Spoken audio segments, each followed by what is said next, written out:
आपल्याला बेरीज या घटकावरती लक्ष द्यायचं आहे. तुम्हाला माहितीये दोन संख्या एकमेकांमध्ये मिळवल्या म्हणजे तुम्ही काय करता, त्याची बेरीज करता. तुम्हाला तेवढ्या माहिती मध्ये 4 अंकी असो किंवा 5 अंकी असो, फक्त संख्येमध्ये संख्या मिळवली म्हणजे त्याची काय होत असते, बेरीज. पण बेरजेची अशी काही उदाहरणं असतात की तिथे थोडंसं आपल्याला विचार करावा लागतं की हे नेमकं काय असू शकतं. मग कशा प्रकारची उदाहरणं असू शकतात स्कॉलरशिप मध्ये, तर तुम्हाला संख्या दिलेली असेल आणि काही जागा तुम्हाला त्या रिकाम्या ठेवलेल्या असतील.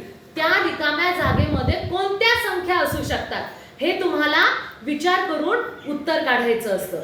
तर इथे तुम्हाला दिलेली आहे संख्या, पण या ठिकाणी दोन संख्या काय आहेत, गायब केलेल्या आहेत, तिथे नाही आहेत. पण उत्तर खाली दिलेलं आहे, उत्तर मात्र दिलेलं आहे. मग इथे कोणत्या दोन संख्या असतील बरं की ज्यांचं उत्तर हे येईल, मग ते तुम्हाला काढायचंय, ते तुम्हाला काढायचंय. मग आता आपण बेरीज करून बघू.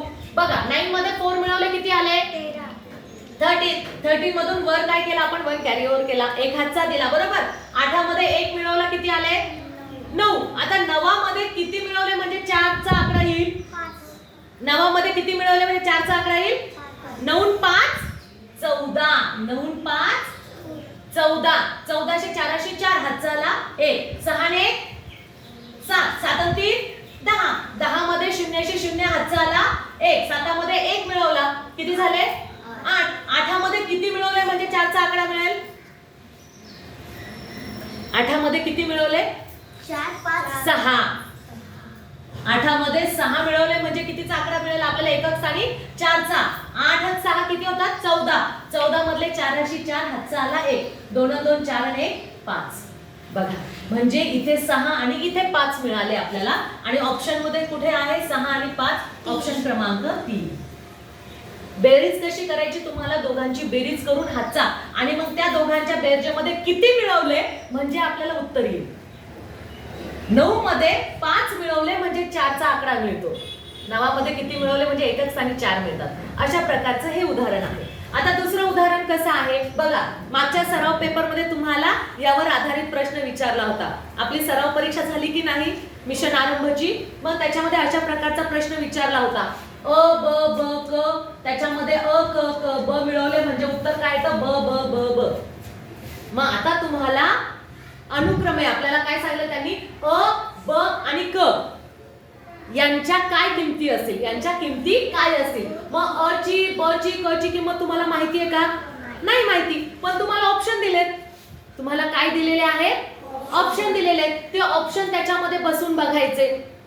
मग आता समजा जर आपण अ ची किंमत 2 धरली, अ ची किंमत किती धरली 2, ब ची किंमत धरली 4, हा ब ची किंमत धरली 4 आणि क ची किंमत धरली 2 बरोबर.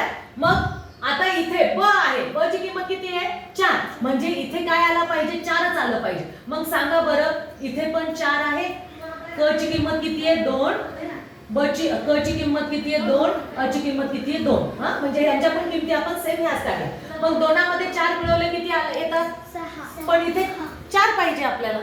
इथे काय पाहिजे 4, कारण ब ची किंमत किती पकडली आपण 4, म्हणजे हे येत नाही, हे उत्तर येत नाही, हा पर्याय नाही. ओके आता दुसरा पर्याय घेऊ आपण. 2 0 4, अ ची किंमत किती आहे 2, ब ची किंमत किती आहे 0 आणि क ची किंमत किती आहे 4. मग आता बघा बरं 4 मध्ये 0 मिळवले म्हटल्यानंतर इथं 0 येतात. 4 मध्ये 0 मिळवले म्हणजे 0 होतात का असे, ही बेरीज झाली की वजाबाकी होते मग असं होतं. मग 4 मध्ये 0 मिळवले ते खाली 4 येतात. पण इथे काय आहे ब ची किंमत किती आहे 0 आहे, म्हणजे हे पण आपलं ऑप्शन येणार नाही, हे पण आपलं ऑप्शन येणार नाही. मग आपण पुढचं ऑप्शन घेणार. पुढचं ऑप्शन काय आहे 8 4 0. अ ची किंमत किती आहे 8, ब ची किंमत किती आहे 4 आणि क ची किंमत किती आहे 0. हा ब ची किंमत आहे 4, क ची किंमत आहे 0 0 आणि 8 आणि ब ची किंमत किती आहे 4. इथं खाली होतं 4 4 4 4. मग आता बघा बरं 0 मध्ये 4 मिळवले 4 आले, 0 मध्ये 4 मिळवले 4 आले. इथे 4 मध्ये 0 मिळवले 4 आले, 4 मध्ये 0 मिळवले 4 आले. पण 8 मध्ये 8 मिळवले किती होतात 16. 4 येतात का. मग हे ऑप्शन आलं का आपल्या बरोबर नाही, म्हणजे हे पण आपण पुसून टाकू. मग आता पुढचं ऑप्शन कोणतं राहिलं, चौथं. मग आता अ ची किंमत किती आहे 4, ब ची किंमत किती आहे 8 आणि क ची किंमत किती आहे 0. ब ची किंमत आहे 8, क ची किंमत आहे 0 0 आणि हे 4 आणि ब ची किंमत किती आहे 8. खाली सगळ्यांची बेरीज किती आली पाहिजे 8 आली पाहिजे. आता आपल्याला बघायचं शून्यामध्ये 8 मिळवले 8 आले, 8 मध्ये 0 मिळवले 8 आले, 8 मध्ये 0 मिळवले 8 आले, 4 मध्ये 4 मिळवले म्हणजे हे उत्तर आपलं बरोबर आलं. आपण काय केलं फक्त जे ऑप्शन दिलेले ते त्या अक्षरामध्ये बसवले.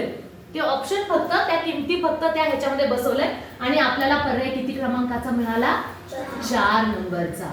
मग अशा प्रकारची जर उदाहरणं तुम्हाला दिल्या गेली असतील तर तुम्हाला काय करायचं फक्त त्या किमती त्याच्या ठिकाणी बसवायच्या आणि ते उत्तर येतं का ते तपासून बघायचं. समजलं?